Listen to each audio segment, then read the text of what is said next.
요한은 하늘에서 7인으로 봉인된 두루마리를 보는데요. 여기에는 하나님의 뜻과 구원의 계획이 담겨 있습니다. 땅의 관점으로 보면 현실의 고통이 보이는데, 하늘 관점으로 보니까 하나님의 구원 섭리가 보입니다. 여기서 요한의 질문은 시작됩니다. 누가 이 두루마리를 펴며 이 인을 떼기에 합당하냐? 이건 그 당시 매우 중요한 질문입니다. 이 땅에는 핍박과 박해가 있는데 누가 역사를 주관하는가?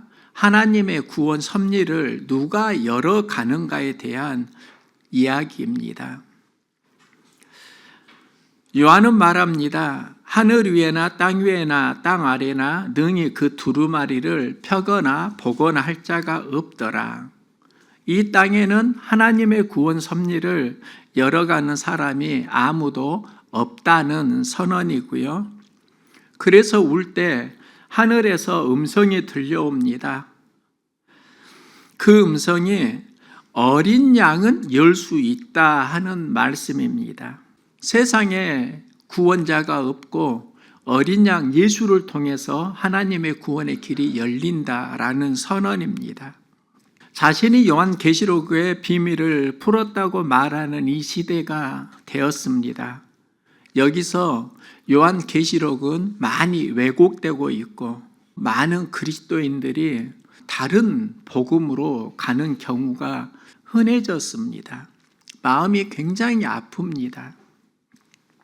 요한계시록은 어린 양을 통해서 구원의 섭리가 열립니다. 예수 외에 다른 이름이 없다. 이것이 요한계시록의 핵심 메시지인데, 요한계시록을 통해서 다른 복음을 들으면서 살아가는 많은 이들을 보면 안타까움을 느낍니다. 5장은 어린 양만이 두루마리를 열 수 있다. 그럼 6장에서 이제 실제로 어린 양 예수가 두루마리를 떼시는데요. 첫 번째 인을 떼니까 흰 말이 나옵니다. 그 탄자가 활을 가졌고 면류관을 받고 나아가서 이기고 또 이기려고 하더라. 이것은 정복하고 이기려고 하는 우리 인생의 욕망이라고 할 수 있습니다. 둘째 인을 떼니까 붉은 말이 나와서 땅에서 화평을 제하여 버리고 서로 죽이게 하고 또 큰 칼을 받았더라. 평화를 제거합니다. 사람들 사이에 갈등과 사륙이 일어납니다. 이건 이 땅에 반복되는 전쟁을 이야기합니다. 세 번째 인을 뗄 때 한 데나리온에 밀 한 대요, 한 데나리온에 보리 석 대로다. 이것은 기근으로 인해서 물가가 폭등하고 경제가 붕괴되는 것을 의미합니다. 네 번째 인을 떼니까 청황색 말이 나오는데요. 땅 4분의 1의 권세를 얻어 검은 흉령과 사망과 땅의 짐승들로서 죽이더라. 모든 인생이 경험하는 죽음을 말합니다. 그러면은 첫 번째부터 네 번째 인을 뗄 때 나오는 네 마리의 말은 무엇을 의미하는가? 땅을 정복하고 이기고자 하는 인간의 욕망, 전쟁, 경제 붕괴, 죽음의 인생사를 말하는 겁니다. 이걸 사건으로 볼 게 아니라 우리 인생이 경험하는 역사의 패턴으로 이해하면 됩니다. 그럼 여기에서 악인이 형통하고 선한 사람이 고통을 당하는 아픔이 있는데, 이 문제에 대해서 어떻게 이해를 해야 하는가? 다섯 번째 인을 떼니까 하나님의 말씀과 그들이 가진 증거로 말미암아 죽임을 당한 영혼들이 나옵니다. 믿음으로 순교한 사람들입니다. 그러면 다섯째 인은 첫 번째부터 네 번째까지의 그 인의 패턴 속에서 선하게 살아가고자, 복음으로 살아가고자 노력하고 선한 삶을 살면서 수고를 했는데 그들이 고통을 당했습니다. 아픔을 당했습니다. 그래서 그들이 이제 하는 질문이 이것입니다.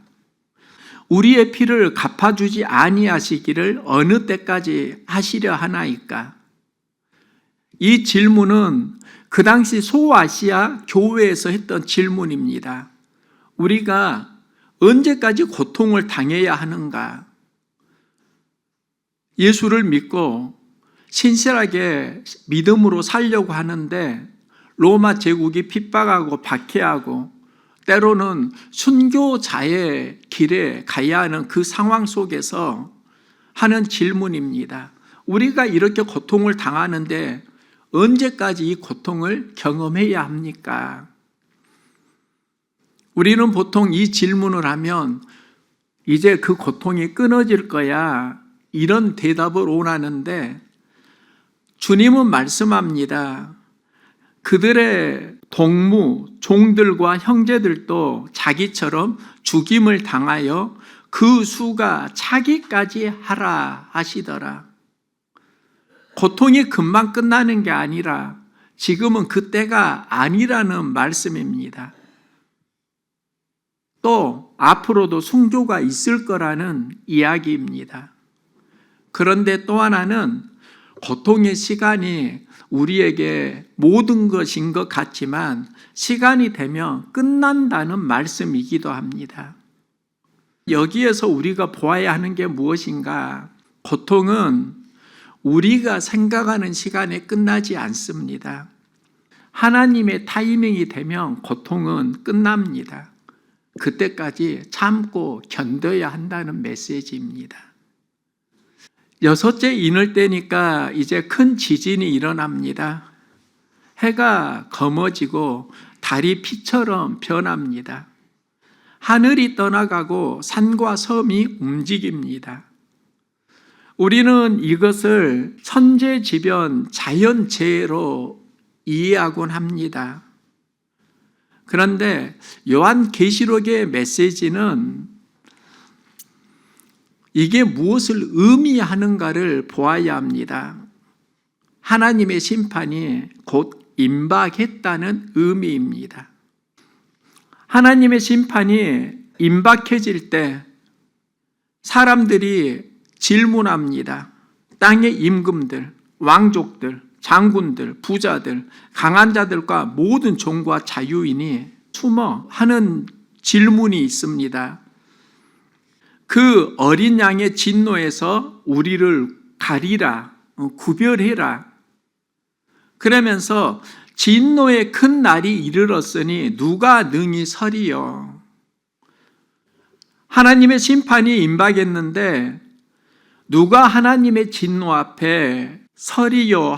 누가 하나님의 심판 때 그러면 구원을 받을 수 있습니까? 여섯째 인까지를 보면 그건 초대교회, 소아시아 교회에서 경험했던 아픔들이고 또 그들이 이해하기 어려웠던 상황들인데 요한계시록의 그 인의 이야기를 통해서 요한은 그들에게 그 숨겨진 의미들을 하나님의 관점으로 보여주고 있는 겁니다. 하나님의 진노 앞에 그럼 누가 구원을 받는가? 모두 다 하나님의 심판 앞에 서게 될 때 누가 구원을 받는가?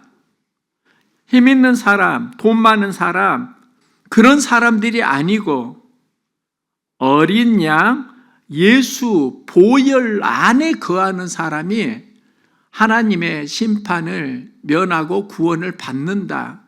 이 메시지가 요한계시록의 핵심으로 계속 전해지고 있습니다. 예수 안에 있는 사람이, 예수 어린 양의 피로 구원받은 사람이 하나님 앞에 설 수 있다. 이것이 요한이 소아시아 7 교회에 전한 메시지입니다. 어린 양 예수가 승리하고 어린 양 예수를 통해서 우리는 구원을 받는다, 이 말씀을 전하고 있습니다. 그러면 그냥 예수라고 하면 되는데 계시록은 전반부에 계속 어린 양을 이야기합니다. 왜 어린 양을 이야기하는 것일까? 어린 양을 이해하려고 하면 유월절과 십자가를 이해해야 합니다.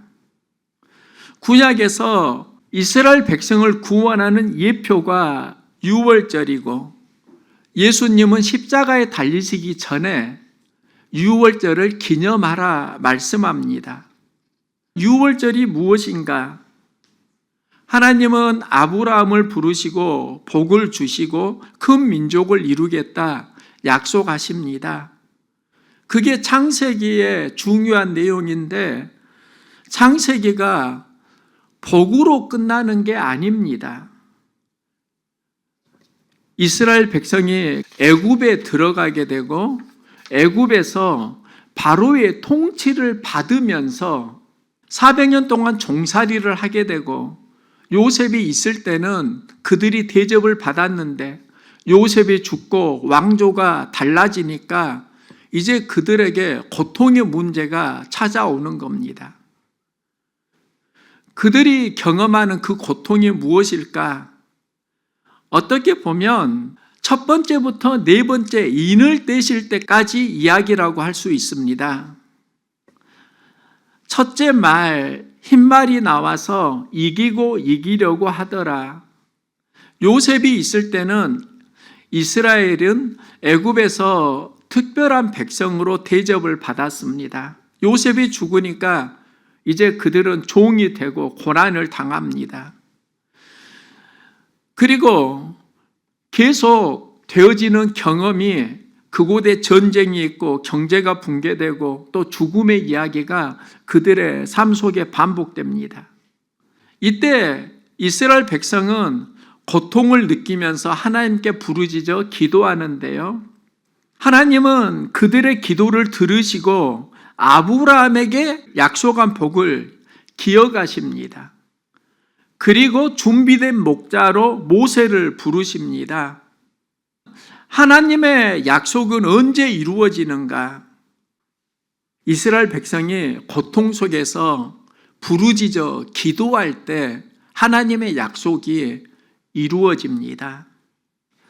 모세가 하나님의 부르심을 받고 애굽 왕에게 전한 메시지가 있습니다.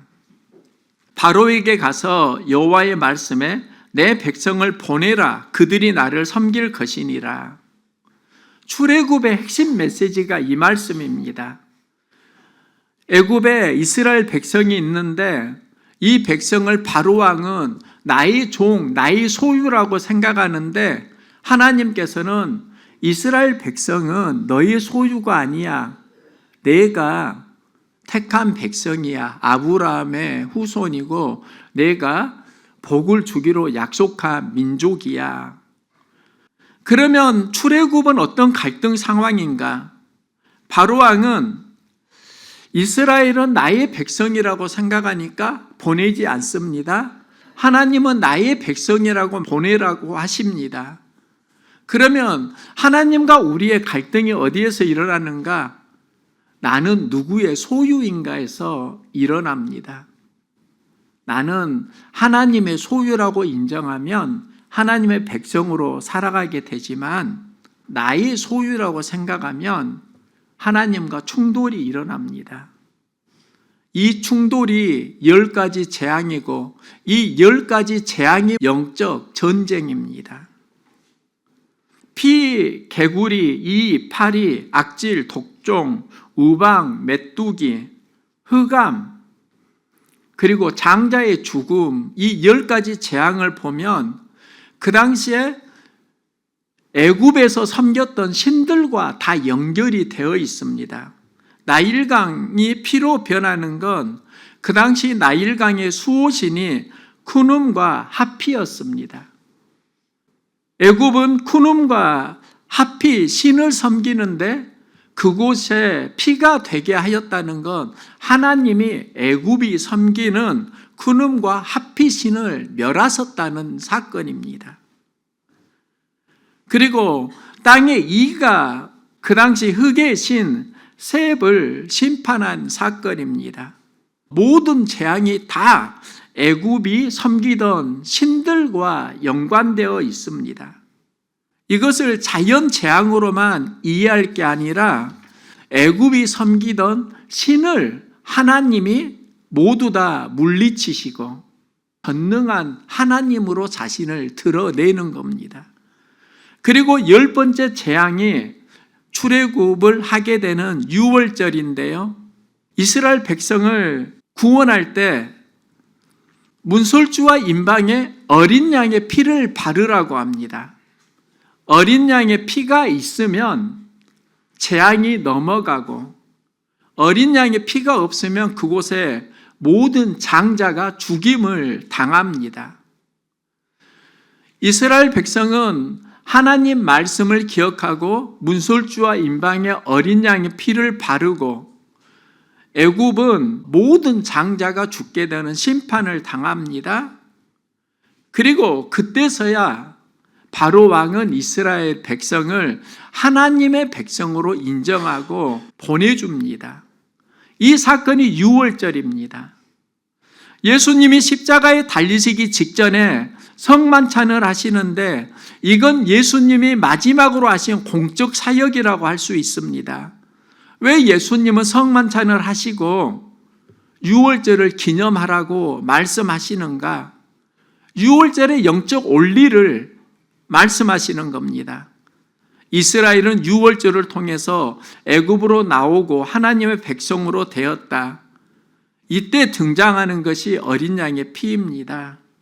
어린 양의 피가 없으면 장자가 죽는 그 상황 속에서 이제 예수님은 내가 어린 양의 피로 십자가에 달려 죽는다를 알려주시는 겁니다.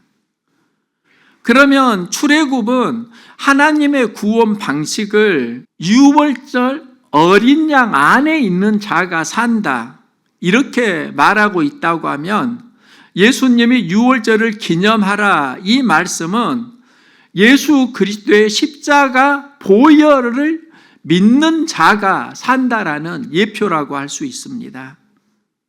이사야 선지자는 우리가 양 같아서 그릇 행하여 각기 제 길로 갔거늘 여호와께서는 우리 무리의 죄악을 그에게 담당시키셨도다. 그가 도수장으로 끌려가는 어린 양과 같았다 말씀합니다. 예수 그리스도의 십자가 사건을 예언한 겁니다. 베드로는 헛된 행실에서 대속함을 받은 것은 너희가 헛된 행실에서 구원을 받은 것은 은이나 금같이 없어질 것으로 된 것이 아니요 흠 없는 점 없는 어린 양 같은 그리스도의 보배로운 피로 된 것이니라. 이제 하나님의 심판이 임하고 왕과 장관들 모두 다 숨어 있으면서 그 진노 앞에 누가 하나님 앞에 서리요 이 질문을 하는데 이 질문의 답이 무엇인가? 어린 양의 피가 있으면 하나님의 진노의 심판을 면한다는 메시지입니다. 피는 생명을 말합니다. 어린 양의 피는 십자가에서 죽으신 예수 그리스도의 보혈입니다. 예수 생명입니다. 예수 생명 안에 있으면 하나님의 진노는 벗어나게 되고 하나님의 축복 안에서 회복되어진다. 이 이야기를 요한은 하고 있는 겁니다. 다양한 삶의 경험 속에서 우리는 다양한 생각과 다양한 생명을 만납니다. 제가 교회를 개척하고 경험 속에서 생각이 많이 달라진 게 제법 있습니다. 위치와 상황이 달라지니까 그곳에서 배우고 경험하는 새로운 것들이 있습니다. 부목사 때 설교가 제일 어렵다 이런 생각을 했던 적이 있습니다. 그런데 지금은 설교가 제일 쉽네 이런 생각을 하기도 합니다. 배경이 있습니다. 부목사 때는 만들어진 환경에서 사역을 했습니다. 그런데 교회 개척을 하면서 만들어진 환경이 아니라 익숙하지 않는 환경에서 내가 만들어 가야 되는 환경이 되었습니다. 지금 말씀을 전하는 이 음향이 전과는 조금 달라졌을 겁니다. 그런데 이 여정 가운데 많은 수고들이 있었고요. 또 지금도 해결하고 싶은 열정도 솔직히 있습니다. 음향을 다루는 과정에 찬양 무선 마이크가 수신 감도가 좋지 않다는 걸 알게 되었습니다. 그래서 직선으로 되어 있는 안테나를 V자로 펼치면 수신 감도가 좋아진다. 그래서 앞에 나와 있는 안테나를 펼치니까 수신 감도가 좋아졌습니다. 그래서 저 박스 안에 있는 또 하나의 안테나를 보니까 공간이 좁으니까 이렇게 X자로 되어 있는 겁니다. V자로 펼칠 수가 없었습니다. 그것을 밖으로 꺼내서 펼치게 되었는데요. 그러니까 수신 감도가 좋아졌는데 맞추어졌던 음향 시스템들이 다 꼬여버리는 경험을 했습니다. 그래서 이걸 해결하려고 하다가 하나가 해결되면 다른 것이 꼬이고 몇 시간 동안 밥을 먹질 못하고 굉장히 몸이 피곤해지는 경험을 했습니다. 그런데요, 몰입하면서 집중하면서 그 일을 할 수 있었습니다. 제가 그 과정 속에 고백했던 게 있습니다. 나는 문제를 해결하고 싶은데 해결 능력이 없구나. 해결이 안 되니까 어려운 겁니다. 그런데 포기하지 않고 몰입해서 열심히 애를 쓰고 있네. 이게 어떻게 가능하지? 그건 너의 노력이 아니라 내가 너에게 주는 열정이야. 우리가 노력을 하다가 안 되면 낙심낙담하게 됩니다. 그리고 거기에서 짓눌릴 때가 있습니다. 그런데 고난 속에서 낙심낙담도 우리가 경험하는 현실이지만 그 속에서 만나는 열정도 신앙의 현실이라는 겁니다. 내 열심이 아니라 하나님의 나를 통해서 일하시는 열심, 그것도 만날 수 있기를 소망합니다. 그러면은요, 지금은 문제가 풀리지 않는다 할지라도 하나님의 때가 되면 그 문제는 풀려갈 것입니다. 그 때가 언제인지는 알 수 없습니다. 그런데 하나님의 열정을 품고 신앙에 수고를 하게 되면 때가 되면 하나님께서는 능히 그 모든 상황 속에서 선한 길로 합력해서 선을 이루도록 도와주신다는 겁니다. 오늘 부활주일입니다. 예수님의 십자가는 열정이 있습니다. 구원이 어디에서 나오는가? 고난에서 나옵니다. 고난에서 낙심을 만날 때가 아니라 열정을 만날 때 십자가를 감당할 수 있는 힘과 용기가 나옵니다. 이 세상은 열정을 요구하고 있습니다. 그런데 성경에서 말하는 열정과는 다른 열정일 수 있습니다. 당시 세상은 로마 황제를 구원자라고 계속 말했습니다. 그리고 핍박하고 박해했습니다. 오늘날도 비슷한 일이 일어납니다. 예수와 십자가에서 구원을 만나야 하는데 십자가를 다르게 해석하는 수많은 열정들이 우리를 도전하고 있습니다. 십자가에서 예수님은 죽으셨고 하나님의 구원은 실패했다. 이런 가르침도 많이 들려오고 있고 그 가르침의 뒤에는 예수가 이루지 못한 걸 내가 이루려고 한다라는 숨은 꼼수가 다 감추어져 있습니다. 예수님은 십자가에서 죽으시고 다 이루었다고 말씀합니다. 무엇을 이루었다는 것인가? 하나님의 구원 섭리를 이루었다는 겁니다. 이게 우리의 신앙 고백이고 성경에서 말하는 진리입니다. 동안 두루마리는 우리 인간의 현실 그리고 하나님의 구원 섭리를 알려줍니다. 네 말의 이야기는 우리 인간 역사의 패턴을 말합니다. 정복, 전쟁, 기근, 죽음에 대한 삶에 계속 반복되는 이야기입니다. 이때 이 고통이 언제까지 이루어집니까? 순교자들의 질문이 시작됩니다. 그리고 세상의 주관자들이 하나님의 심판 앞에 누가 서리요? 질문합니다. 여기서 요한이 전하는 메시지가 어린 양을 통한 구원입니다. 이게 사도들이 지킨 믿음이고 성경에서 말하는 진리입니다. 하나님의 열심에는 예수 그리스도가 있습니다. 사단의 열심은 예수 그리스도를 약화시키고 다른 복음을 강화시킵니다. 예수 이름으로 하나님의 열심을 품고 이기는 삶을 살아갈 수 있기를 소망합니다. 요한계시록에서 요한이 무엇을 전하고자 하는 것일까? 요한의 마음으로 들어가 보니까 그런 거더라고요. 예수 안에 답이 있다. 그런데 그 답을 만나는 과정에는 인내의 믿음이 필요하다는 겁니다. 어린 양 예수를 끝까지 우리가 신실하게 믿으면 하나님 앞에 우리가 하나님의 타이밍이 되면 구원받은 백성으로 서 나간다는 겁니다. 우리가 예수 생명으로 살아가는 삶, 부활주일에 함께 경험해 갈 수 있기를 소망합니다.